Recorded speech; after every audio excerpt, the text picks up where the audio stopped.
الحمد لله رب العالمين والصلاة والسلام على سيد المرسلين أما بعد فأعوذ بالله من الشيطان الرجيم بسم الله الرحمن الرحيم يا أيها الذين آمنوا إذا نودي للصلاة من يوم الجمعة فاسعوا إلى ذكر الله واذكروا البيع وذروا البيع وذلكم خير لكم إن كنتم تعلمون صدق اللہ العظیم وصدق نبی کریم۔ برادران اسلام، السلام علیکم ورحمۃ اللہ وبرکاتہ۔ ناظرین، گزشتہ جمعہ میں نے آپ لوگ کو بتایا تھا کہ سرکار مدینہ صلی اللہ تعالی علیہ وسلم نے ارشاد فرمایا کہ جمعہ میں ایک ایسی گھڑی ہے کہ اگر کوئی مسلمان اسے پا لے تو اس وقت اللہ سے جو مانگے گا وہ اسے ضرور ملے گا، لیکن جب تک وہ حرام نہ مانگے یعنی جائز مانگے، اور وہ گھڑی مختصر سی ہے۔ تو آج اس کے آگے کے حالات ہم بیان کریں گے۔ برادران اسلام، نبی کریم صلی اللہ تعالی علیہ وسلم نے فرمایا کہ جمعہ کے دن ایک ایسی ساعت ہے جس ساعت میں اگر کوئی بندہ کچھ اللہ تعالیٰ سے مانگتا ہے جائز تو وہ اسے ضرور دی جاتی ہے، لیکن وہ مختصر ہے۔ تو ہمیں کیسے پتہ چلے کہ ہم کب وہ دعا مانگے؟ تو حضور نے فرمایا کہ تم عصر کے بعد سے غروب آفتاب تک اس وقت کو تلاش کرو، یعنی نماز پڑھنے کے بعد عصر کے بعد سے لے کے غروب آفتاب تک وہ وقت ان درمیانی میں ہے۔ اور حضرت مولانا محمد امجد علی اعظمی رحمۃ اللہ تعالی علیہ فرماتے ہیں، قبولیت کی دعا ساتوں یعنی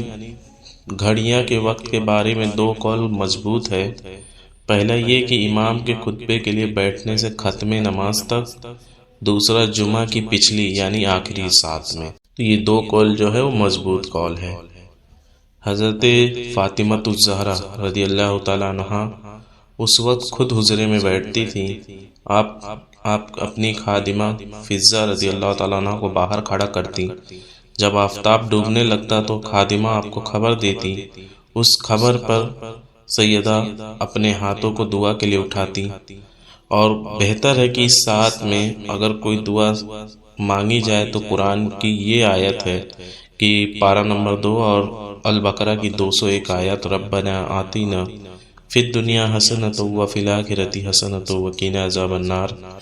یعنی اے ہمارے رب ہمیں دنیا میں بھلائی دے اور ہمیں آخرت میں بھلائی دے اور ہمیں عذاب دوزخ سے بچا لے۔ اور اگر کوئی دعا نہ آئے تو دعا کی نیت سے درود شریف ہی اگر آپ پڑھ لیں تو درود شریف بھی ایک عظیم الشان دعا ہے، تو آپ کی دعا ضرور قبول ہو جائے گی۔ سرکار مدینہ صلی اللہ تعالی علیہ وسلم فرماتے ہیں، جمعہ کے دن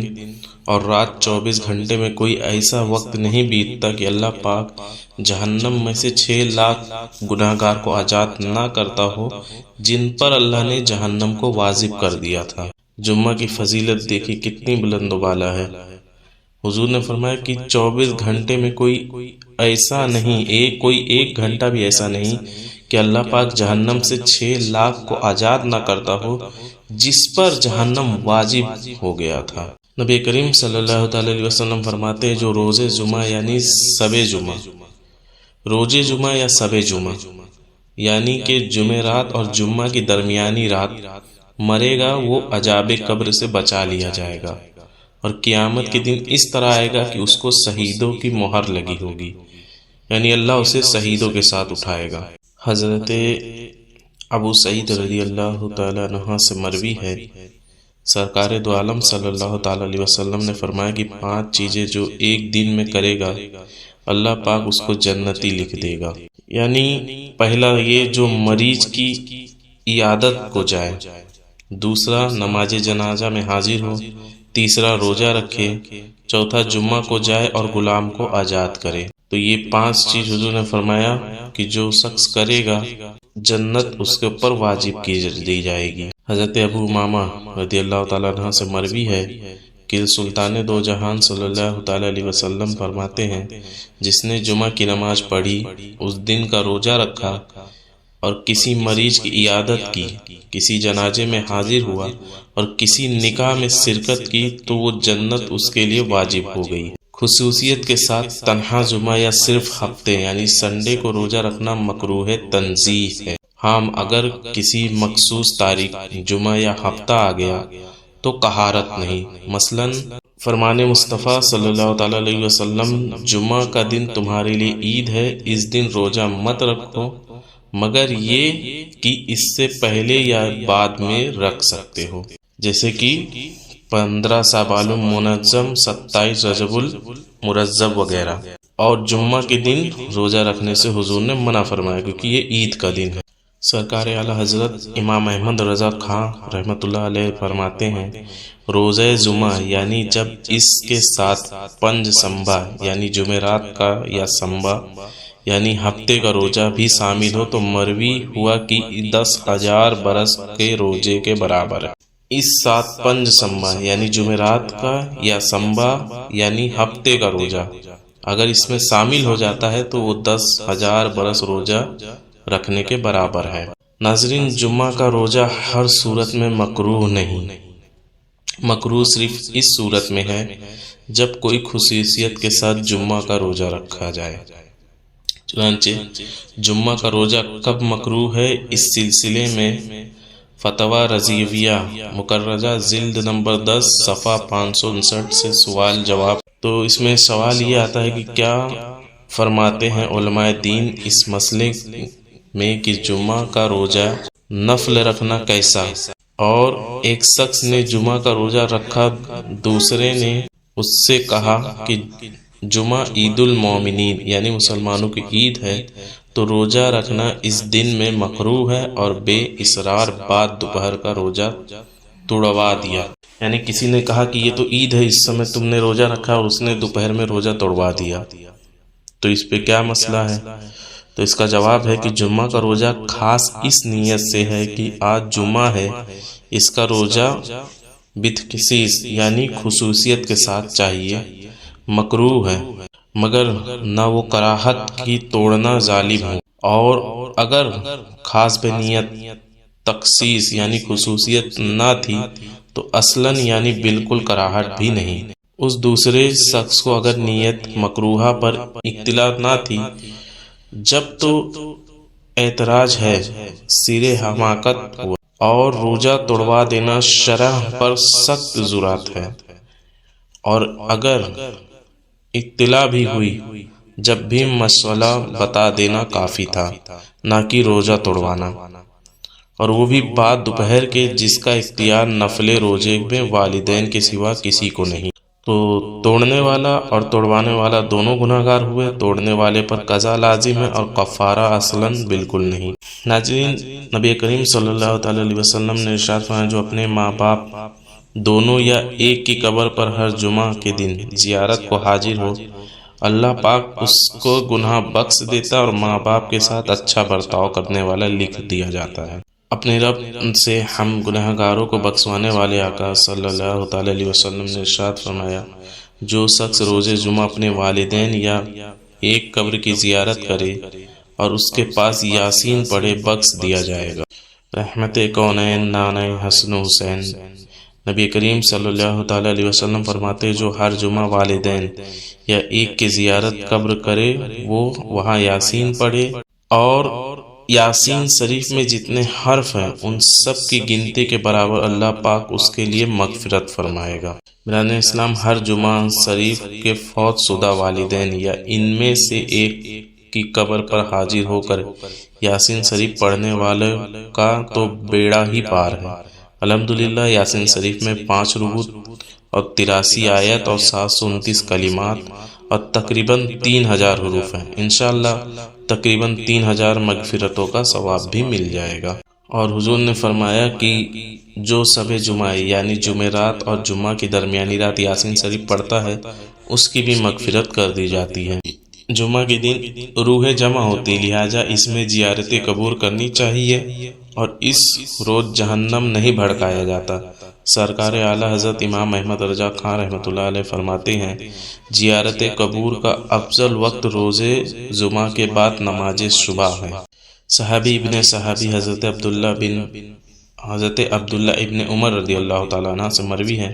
کہ نبی رحمت صفی امت صلی اللہ تعالی علیہ وسلم کا فرمان عالی شان ہے، جو شخص جمعہ کے روز سورۃ القاف پڑھے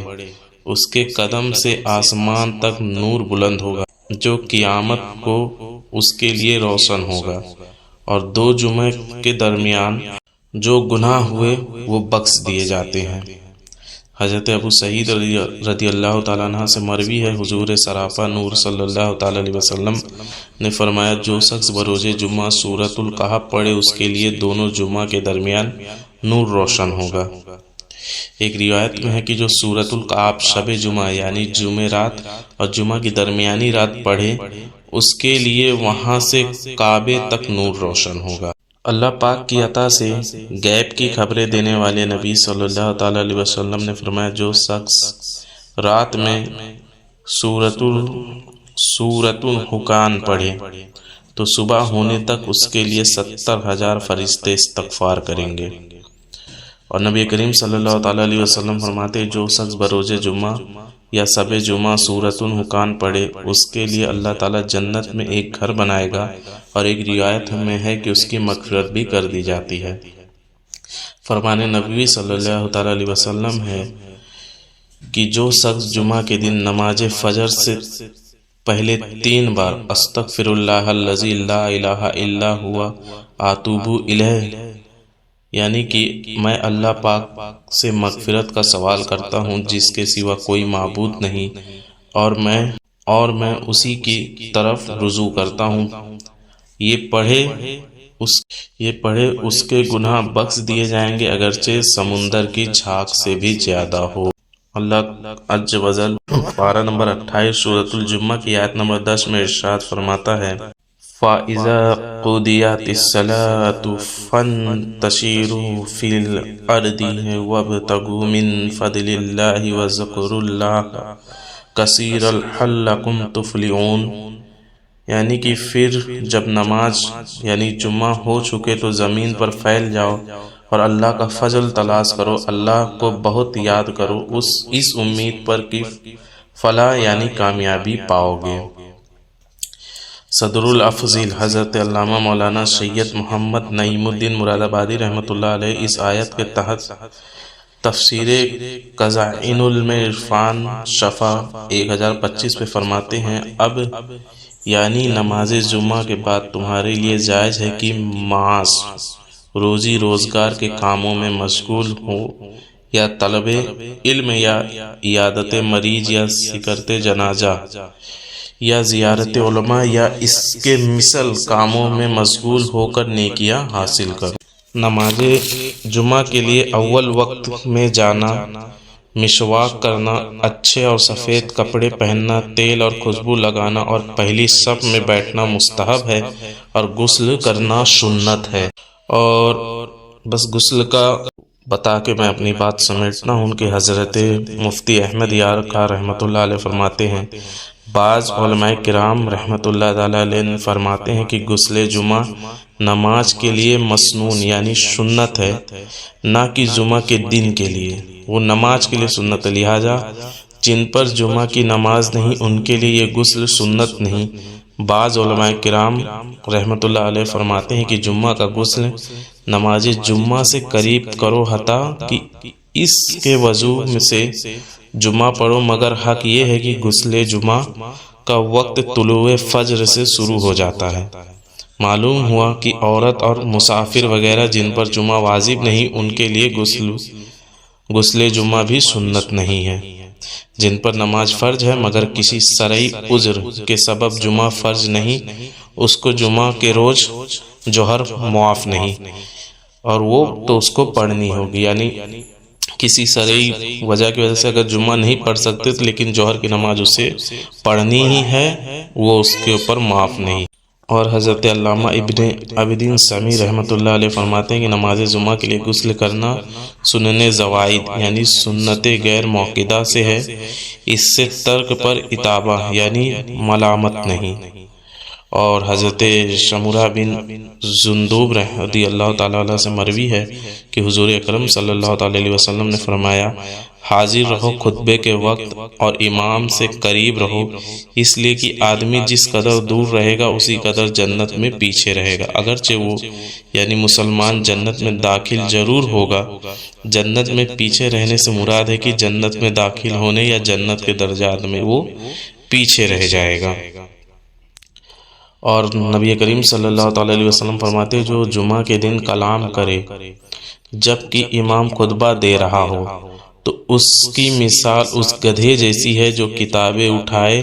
ہو، اور اس وقت جو کوئی اس سے یہ کہے کہ چپ رہو تو اسے یعنی چپ رہنے کہنے والوں کو جمعہ کا ثواب نہ ملے گا۔